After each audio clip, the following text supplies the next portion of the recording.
Meus pais expulsaram a mim e a minha filha de 6 anos durante o jantar de Natal. Vão embora. A gente nem queria vocês aqui, disse minha irmã. Melhor Natal sem vocês, completou minha mãe. Eu não implorei. Apenas disse, então, Feliz Natal. A hipoteca volta a ser de vocês. 10 minutos depois, eles estavam me implorando para desfazer aquilo.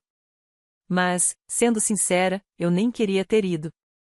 Meus pais e eu nunca tivemos a melhor das relações ao longo dos anos.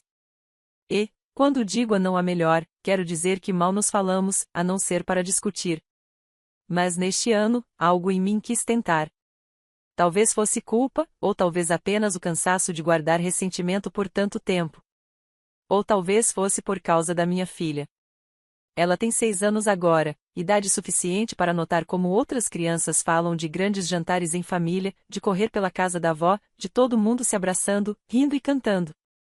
Ela nunca teve isso. Só conheceu a versão fria. E, por algum motivo, eu achei que pudesse remendar alguma coisa, só o suficiente para que ela sentisse que pertencia a algum lugar, que existia um Natal de verdade esperando por ela. Então vesti aquele suéter vermelho que não usava há anos, ajudei minha filha a colocar um vestidinho que ela mesma escolheu, preparei uma leva de biscoitos de açúcar em forma de estrelas e dirigimos cerca de 20 minutos sob uma neve leve. Quanto mais nos aproximávamos, mais eu me arrependia. Não sei o que eu esperava. Um milagre. Quando chegamos, a casa estava iluminada como algo saído de um catálogo. Perfeita demais. Sempre foi. Bati e depois entrei. Minha irmã já estava lá. Ela levantou os olhos, me viu e nem tentou esconder o revirar de olhos. Minha mãe apareceu da cozinha com uma colher em uma mão e uma taça de vinho na outra. Deu aquele sorriso forçado que ela domina tão bem e murmurou, sem emoção, ah, você veio. Aquela foi a recepção. Nenhum abraço, nenhum calor, meu pai nem levantou os olhos da TV. Pensei que talvez fosse só o começo constrangedor. Às vezes leva alguns minutos para o clima se ajustar. Talvez depois do jantar as coisas amolecessem. Soiler, não amoleceram. Sentamos à mesa e a conversa seguiu como se nós não estivéssemos ali. Minha filha entregou baixinho à minha mãe uma pulseirinha que tinha feito com miçangas. Ela estava tão animada. Guardou no bolso do casaco durante todo o caminho para não esquecer. Minha mãe abriu como quem desembrulha um recibo, olhou e disse, não é muito meu estilo. E colocou ao lado do saleiro. Minha filha apenas assentiu e baixou os olhos para o prato. Ninguém disse nada. Eu tentei. Perguntei como tinha sido o ano deles. Minha irmã suspirou e disse algo como, vamos parar de fingir que somos próximas. Minha mãe resmungou algo sobre pessoas que aparecem quando bem entendem e agem como se fossem família. Eu não respondi. Nem sequer olhei para eles. Estava focada demais na minha filha, que cutucava o purê de batatas com o garfo. Então minha irmã disse alto e claro, você pode ir embora. A gente nem queria você aqui. Minha mãe riu. Sinceramente, o melhor Natal sem você. Eu me levantei. Não estava com raiva, nem surpresa. Só cansada. Peguei meu casaco, segurei a mão da minha filha e disse, então, Feliz Natal. A hipoteca volta a ser de vocês. No começo, eles não entenderam. Meu pai parou o garfo no meio do caminho até a boca. Minha mãe ficou me encarando. Minha irmã riu, como se eu estivesse blefando. Eu fui até a porta. Quando saí, o frio bateu forte, mas ainda assim foi melhor do que o calor sufocante daquela casa. Eu estava prendendo minha filha na cadeirinha do carro quando ouvi a porta se abrir. Minha mãe gritou meu nome. Meu pai também chamou, perguntando o que eu quis dizer com aquilo. Eu ouvia os passos esmagando a neve atrás de mim. Apenas sorri, entrei no carro e fui embora. 10 minutos depois, meu celular estava vibrando sem parar. Ligações, mensagens. Minha irmã mandou um textão perguntando se eu estava falando sério ou sendo dramática daquele jeito. Meu pai queria conversar, mas já estávamos na estrada. Minha filha perguntou se ainda podíamos assistir a um filme quando chegássemos em casa. Eu disse que sim. O que eles ainda não sabiam, ou o que eu não tinha lembrado a eles, era que 6 meses antes, quando meu pai estava prestes a perder a casa por causa de um erro no empréstimo, eu tinha refinanciado tudo no meu nome. Eu salvei a casa. Eles assinaram os papéis sem ler direito, não fizeram perguntas, nem me agradeceram. Agiram como se nada tivesse acontecido, até o momento em que eu devolvi a responsabilidade. O primeiro correio de voz chegou antes mesmo de eu entrar na garagem. Era meu pai, tentando parecer calmo. Ele perguntou o que eu quis dizer sobre a hipoteca e disse: talvez a gente devesse ter uma conversa de verdade. Depois minha mãe mandou 2 mensagens, daquelas longas, tentando fazer parecer que eu tinha entendido errado o tom dela, como se tudo que eu ouvi naquela mesa estivesse só na minha cabeça. Minha irmã nem tentou disfarçar. A mensagem dela foi direta: você tá falando sério agora? Eu não respondi a nenhum deles. Fiz pipoca com a minha filha. Assistimos a um filme de Natal e ela adormeceu no sofá, com a cabeça no meu colo. Pela primeira vez naquele dia, parecia Natal. Na manhã seguinte, eu tinha 6 chamadas perdidas do meu pai, 4 mensagens da minha mãe, e minha irmã aparentemente tinha organizado sua própria festinha de autopiedade no grupo da família, reclamando que eu tinha arruinado o feriado e feito um chilique legal em que ninguém entendia. Ela fez parecer que eu tinha chegado ao jantar com uma bola de demolição. Eu não disse uma palavra. Nem para eles, nem no grupo. Nem mesmo quando minha tia respondeu: Karen, talvez você devesse se explicar, querida. Eu apaguei o grupo da família. Aquilo fez bem. 2 dias depois, recebi um e-mail formal dos meus pais. Um e-mail de verdade, com linha de assunto sobre a situação da hipoteca. Quase chegou a ser engraçado. De repente, eles lembraram como as coisas funcionavam. Li com calma. Minha mãe tentou bancar a tranquila, dizendo que não estava claro o que eu quis dizer quando falei que a hipoteca voltava a ser deles. Meu pai perguntou se tinha havido algum mal-entendido na papelada. Não houve. 6 meses antes, eles estavam à beira de perder a casa. Meu pai tinha feito algumas escolhas ruins de investimento e estava afundado em dívidas. A casa estava a poucas semanas da execução. Eu era a única da família com crédito e renda bons o suficiente para tirá-los daquela situação. Então fiz isso, em silêncio. O acordo era simples: eu assumiria a hipoteca e eles poderiam continuar morando lá pelo tempo que precisassem, desde que não queimassem a última ponte que ainda existia entre nós. Mas eles mesmos acenderam o fósforo. 3 cliques depois, entrei na conta e cancelei o débito automático que eu tinha configurado. Em seguida, respondi com uma mensagem bem curta: a próxima parcela vence em janeiro. Sugiro que façam um orçamento. Nenhuma resposta. Em vez disso, eles partiram para o plano B, culpa. Alguns dias depois, minha mãe postou no Facebook uma foto sorridente de um homem segurando uma das minhas guitarras antigas, algo que eu tinha deixado no sótão quando me mudei. A legenda dizia: tão orgulhosa de doar as coisas antigas da Karen para pessoas que realmente precisam neste Natal. Bondade é de graça. Coração vermelho, eu fiquei olhando aquilo por um tempo, depois fui ver os comentários. Minha irmã deixou um emoji de risada e escreveu: já devia ter feito isso há anos. Eu não reagi. Não mandei mensagem, não liguei, nem sequer tirei o like da foto. Apenas silêncio. No dia seguinte, percebi que eles também tinham se livrado de vários dos meus livros antigos e álbuns de fotos. Postaram outra imagem de doações, agora com um versículo da Bíblia. Era como se estivessem transformando o ato de me apagar em um espetáculo público. Reconheci a caixa ao fundo. Tinha meu nome escrito com caneta permanente. Eu não disse o quanto aquilo me deixou com raiva. Não tentei explicar o quão pessoais algumas daquelas coisas eram. Apenas deixei que fizessem o teatrinho deles, porque o que eles não sabiam era que aquilo ainda não tinha acabado. Eles passaram tanto tempo tentando me afastar que esqueceram quem ainda segurava as cordas em silêncio. E, mais cedo ou mais tarde, começariam a sentir falta da estabilidade que eu vinha oferecendo havia anos, sem nenhum agradecimento. Eles achavam que eu ia perder o controle, gritar, aparecer na porta deles, escrever algum texto longo e emocional na internet sobre como tinham me machucado. Era isso que estavam esperando. Não sabiam que eu já tinha parado de atuar quando não reagia ao fato de terem expulsado a mim e a minha filha no Natal e quando não mordia isca ao ver minhas coisas pessoais sendo doadas a estranhos e exibidas como se eles fossem santos.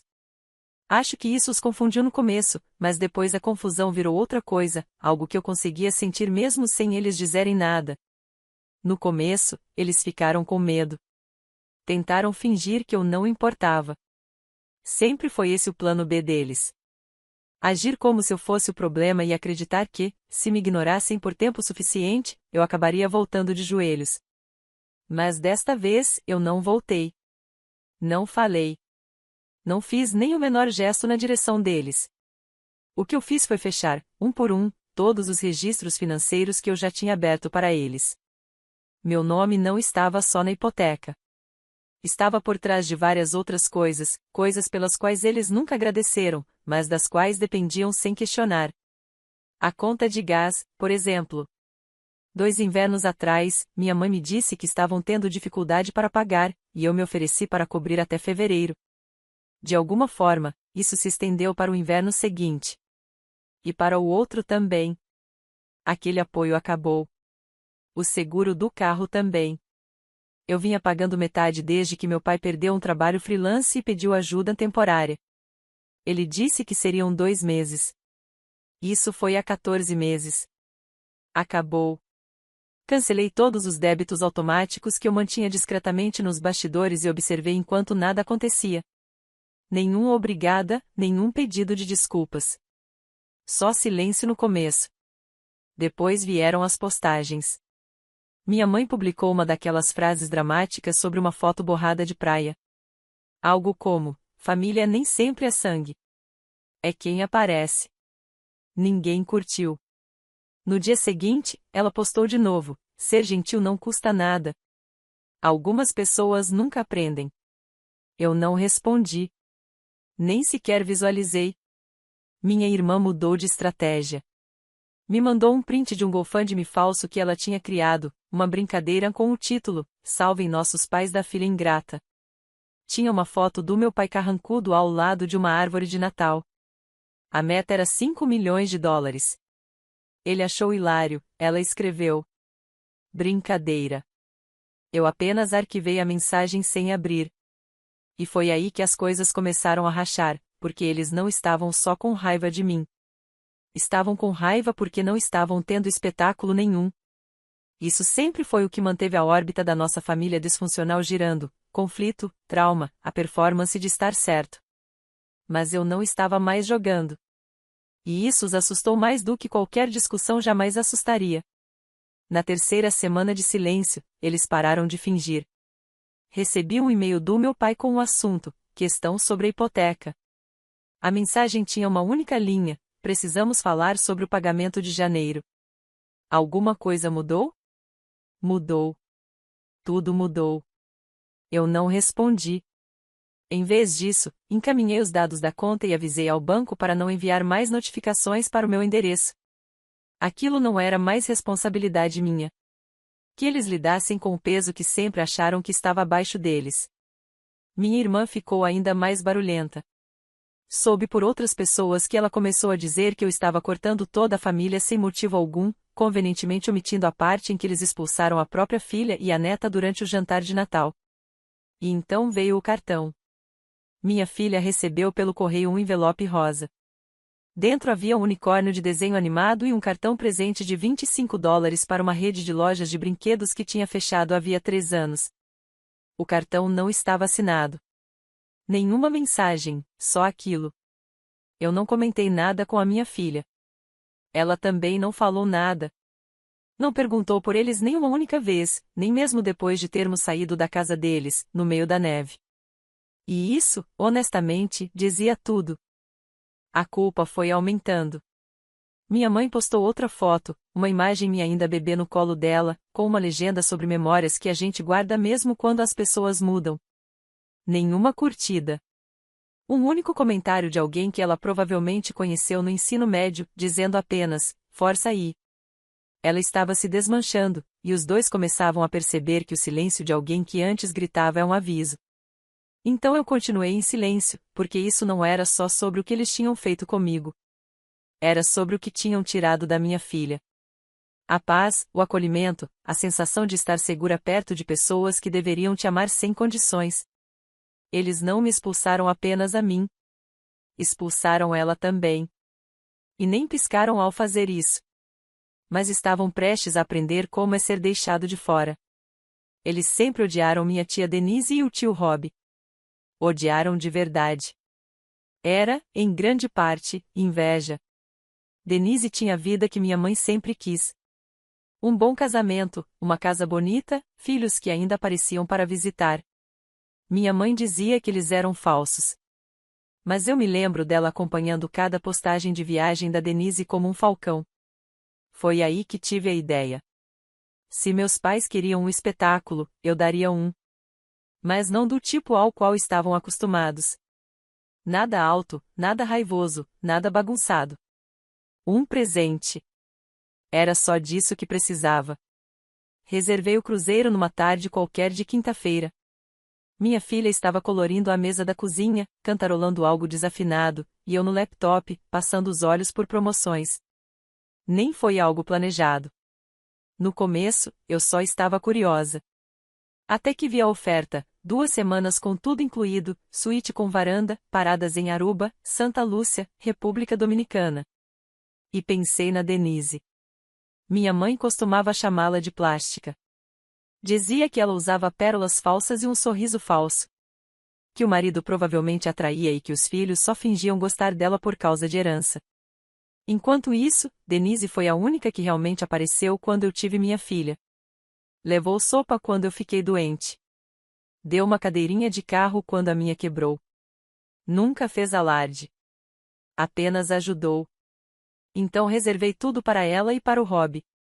2 passagens, pacote completo, cabine melhorada. E depois esperei, porque eu sabia que Denise ia postar. Ela sempre postava, mas era inocente. Do tipo de pessoa que ainda acredita em gratidão pública. E, como era de se esperar, 3 dias depois apareceu. Um presente da nossa doce sobrinha Karen. Dá para acreditar? Um cruzeiro. Nunca nem ficamos em um barco por mais tempo do que a balsa de Staten Island. Nos sentindo tão amados e abençoados. Obrigada. Obrigada. Obrigada. Eu não compartilhei, não comentei. Apenas observei. E, em poucas horas, o drama começou. Primeiro veio a mensagem passivo-agressiva da minha mãe: que bom ver você finalmente valorizando pessoas que fingem se importar. Depois, minha irmã postou algo aparentemente sem relação, mas suspeitosamente no mesmo momento, uma foto dela em frente a uma agência de viagens, com a legenda manifestando. Eu continuei em silêncio. Na manhã seguinte, recebi um correio de voz do meu pai. Ele soava como se estivesse tentando sorrir enquanto mastigava vidro. Disse que estava muito feliz pela Denise e pelo Rob e que, quem sabe um dia, eu poderia recomendar uma companhia de cruzeiros para eles também. Apaguei a mensagem antes de chegar ao fim. Então aconteceu algo inesperado. Denise me mandou uma mensagem.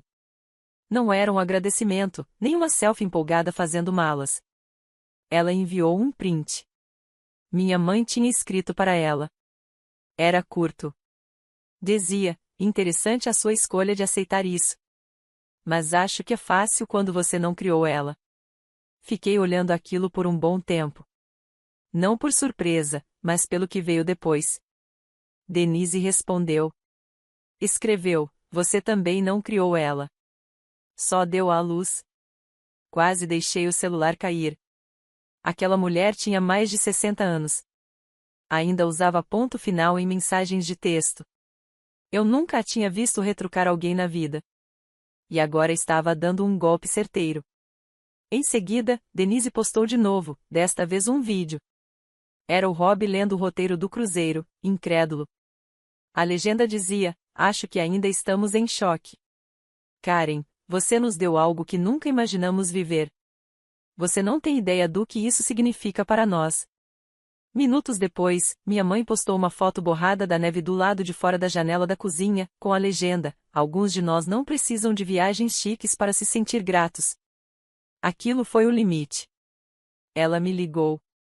O telefone tocou 6 vezes antes de eu deixar cair na caixa postal. Depois de novo. E de novo. Por fim, atendi. Ela nem fingiu ser gentil. Disse que não entendia como eu podia humilhá-los daquele jeito. Disse que o cruzeiro claramente era uma provocação. Me acusou de esfregar na cara deles que não eram bons o bastante nem para um agradecimento. Eu disse que não estava esfregando nada. Apenas dei um presente, como pessoas normais fazem. Ela perguntou se eu podia cancelar. Disse que eles sempre sonharam em fazer um cruzeiro, que talvez significasse mais vindo de mim, que família de verdade deveria vir em primeiro lugar. E eu respondi: vocês tiveram a chance. Depois desliguei. Eu ouvi a minha filha rindo no quarto ao lado, fazendo as bonecas brigarem por causa de biscoitos. Ela nunca saberia de nada disso. Nem precisava. No dia seguinte, minha irmã deixou de me seguir em todas as redes sociais. E então eu vi o prego final. Meus pais tinham me bloqueado. Corte total. Eu sorri. Quando meus pais me bloquearam, achei que aquele fosse o grande final deles. A saída dramática da história. Eles achavam que estavam no controle. Nenhum pedido de desculpas, nenhum reconhecimento do que tinham feito. Só um último gesto desesperado por atenção e, depois, silêncio. E eu acolhi aquilo. Minha filha e eu estávamos bem. Mais do que bem. Estávamos criando nossas próprias pequenas tradições, planejando uma noite de cinema no quintal usando casacos de inverno, assando muffins às 9 da noite só porque deu vontade, e rindo de verdade dentro de casa. Risadas reais, daquelas que não ecoam em paredes cheias de julgamento. Mas pessoas como meus pais não sabem ficar em silêncio. Não por muito tempo. Elas precisam de plateia. 2 semanas depois, recebi uma ligação de um número que não reconheci. Código de área local. Atendi sem pensar, meio esperando que fosse a escola, talvez um vizinho. Em vez disso, era meu pai. A pausa depois do meu alô disse tudo. Ele não esperava que eu atendesse. O tom dele estava duro, como se estivesse ensaiando. Começou com: eu sei que as coisas ficaram um pouco tensas, e logo mudou para uma conversa fiada a qual eu não respondi. Então veio o verdadeiro motivo da ligação: a conta de gás. Ele disse que o inverno tinha sido pesado, que o aquecedor estava falhando e que a conta quase tinha dobrado. Disse que eles não esperavam que eu pagasse tudo. Só ajudasse um pouco, como antes. Só mais um mês, talvez 2. Eu permaneci em silêncio. Então ele perguntou, de forma casual, sobre o portal da hipoteca, como se ainda estivéssemos naquela fase em que ele podia fingir esquecer a gravidade da posse legal. Perguntei o que ele queria dizer. Ele hesitou e então sugeriu que, talvez temporariamente, eu pudesse voltar a fazer os pagamentos. Disse que eles estavam se organizando, mas que, como eu já vinha pagando antes, fazia sentido. Ele até se ofereceu para manter minha mãe fora disso desta vez, como se ela fosse uma carta fora do baralho que ele pudesse segurar pelo preço certo. Eu disse que ia pensar. Depois desliguei. Abri então a pasta que mantinha no meu computador havia 4 meses, chamada Plano de Saída. Dentro, estavam rascunhos de documentos que eu tinha mandado revisar por um advogado, só por precaução. Comecei aquilo depois da 3ª vez que meus pais atrasaram as próprias contas de serviços, mesmo com a hipoteca sendo paga por mim. Eu não tinha nenhuma intenção de continuar legalmente ligada a pessoas que me tratavam como uma estranha. No dia seguinte, assinei os documentos. Uma transferência legal completa da casa de volta para o nome deles, com efeito retroativo a janeiro. Enviei tudo por correio registrado, com confirmação de entrega. Junto, coloquei um bilhete impresso: vocês agora têm total propriedade e controle, exatamente como queriam. Feliz Natal! 2 dias depois, minha mãe deixou uma mensagem de voz. Começou baixa, depois ficou alta, depois voltou a baixar. Ela disse que eu estava sendo sem coração, que os tinha pegado de surpresa, que isso não era coisa de família. E ainda mencionou o cruzeiro. Ela disse que, se eu tinha dinheiro para gastar daquele jeito, claramente eu não estava passando dificuldade. Perguntou por que eu preferia dar aquela experiência a pessoas de fora, em vez de aos que me criaram. E então disse algo que eu não esperava. Disse: nós sabemos que não fomos perfeitos, mas você nos fez parecer monstros. Fiquei sentada por um momento, deixando aquilo entrar. Não porque doeu, mas porque foi a primeira vez que ouvi ela admitir que não eram perfeitos. Ainda assim, não houve pedido de desculpas. Não havia arrependimento. Ela só odiava como tudo aquilo os fazia parecer. Então veio a última reviravolta. À 1 da manhã, minha irmã me mandou uma mensagem com o print de uma reserva de hotel em Miami.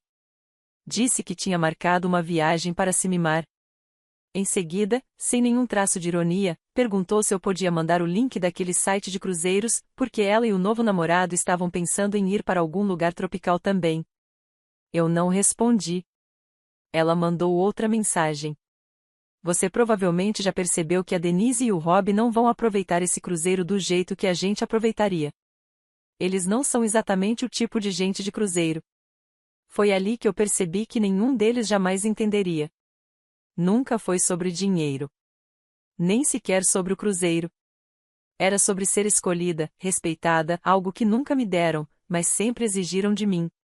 Então respondi à mensagem dela com uma única palavra: não. Ela respondeu com um gif de alguém revirando os olhos. Depois disso, recebi um print de uma prima em comum. Minha irmã tinha postado um story dizendo: nada pior do que alguém que precisa se sentir poderoso segurando o presente sobre a cabeça dos outros. Engraçado vindo de quem riu quando minhas coisas de infância foram jogadas na rua. Aquela foi a última mensagem que recebi de qualquer um deles. E, de repente, tudo ficou silencioso de novo. Não daquele silêncio tenso, esperando o próximo golpe. Era um silêncio real, de paz. Olhei para minha filha dormindo na cama e percebi que ela não tinha mencionado eles nenhuma vez desde o Natal. Não perguntou por que não ligaram. Não sentiu falta. Eu também não. Um mês se passou e eles não voltaram. Nenhuma ligação, nenhuma mensagem, nenhum e-mail. Minha irmã parou com as indiretas nas redes sociais. Meus pais pararam de postar frases enigmáticas. Foi como se todos tivessem decidido coletivamente que eu não existia mais. E, sinceramente, acho que essa foi a primeira escolha saudável que eles já fizeram. A única coisa estranha foi o quanto eu esperava que eles tentassem de novo. Depois de anos de bumerangues emocionais, cortes, explosões, reconciliações, eu ficava aguardando a próxima fase. A viagem de culpa, a reconciliação falsa, o susto de saúde urgente em que nunca era de verdade. Mas nada disso aconteceu. Um dia, a casa, agora totalmente no nome deles, apareceu no Zillow. Foi assim que descobri que estavam vendendo. Uma amiga me mandou o link. Ela sabia exatamente o que aquilo significava. A descrição dizia: casa de família, cuidadosamente mantida, pronta para novas memórias. Eu ri alto. Não havia uma única lembrança naquela casa que eu chamaria de amorosa. Mas imagino que fosse preciso vender a história junto com o imóvel. Eles se mudaram 3 semanas depois. Sem endereço de encaminhamento, sem despedida. Nem sequer perguntaram se eu queria algo que ainda estivesse no sótão, o que, sinceramente, eu não queria. Imagino que minha irmã tenha se apropriado de tudo que tinha algum valor e depois sorrindo às minhas costas. Era exatamente o tipo de coisa que ela sempre fazia. Que ficasse com aquilo. E então aconteceu. Numa manhã de sábado, eu estava no quintal com a minha filha. Ela pulava numa pilha de folhas meio congeladas, gritando algo sobre ser um monstro de folhas. Eu tomava café, ainda meio sonolenta, quando ela olhou para mim e disse algo que eu não esperava: a vovó foi embora para sempre. Foi a primeira vez que ela mencionou minha mãe em semanas, talvez meses. Ajoelhei e perguntei o que ela queria dizer. Ela respondeu: eu ouvi você dizer que ela não vai voltar. Eu não me lembrava de ter dito isso, mas provavelmente disse. Falei que talvez ela volte algum dia, mas que não era algo que a gente estivesse esperando. Ela assentiu e disse: tá bom. E voltou a pisotear as folhas. E, assim, eu percebi que tinha acabado. Não houve uma cena final dramática. Nenhum confronto com lágrimas. Nenhum momento em que alguém implorou na varanda, debaixo da chuva. Terminou exatamente como deveria. Não com gritos, mas com silêncio. Não com vingança, mas com um limite tão sólido que eles não podiam escalar, torcer ou contornar com culpa. O cruzeiro aconteceu sem nenhum problema. Denise e Rob mandaram fotos de cada parada, sorrindo como adolescentes, enviando cartões postais para minha filha, que colou todos na parede do quarto. Eles voltaram radiantes, falando de mergulho com snorkel, dança e novas amizades. Provavelmente foi a melhor coisa que já dei a alguém. Meus pais, por outro lado, desapareceram na nova versão da própria história. Soube por terceiros que disseram aos vizinhos que venderam a casa porque o bairro estava decaindo, que eu tinha me mudado e já não estava muito presente. Tudo bem.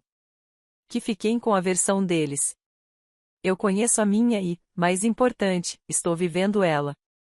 A vida da minha filha está cheia de pessoas que a escolhem, que aparecem, que não tratam o amor como uma transação. Eu sou uma delas agora. Então não houve pedido de desculpas, nem discurso de cura, nem reencontro épico. Apenas paz. E eu fico com isso, sempre.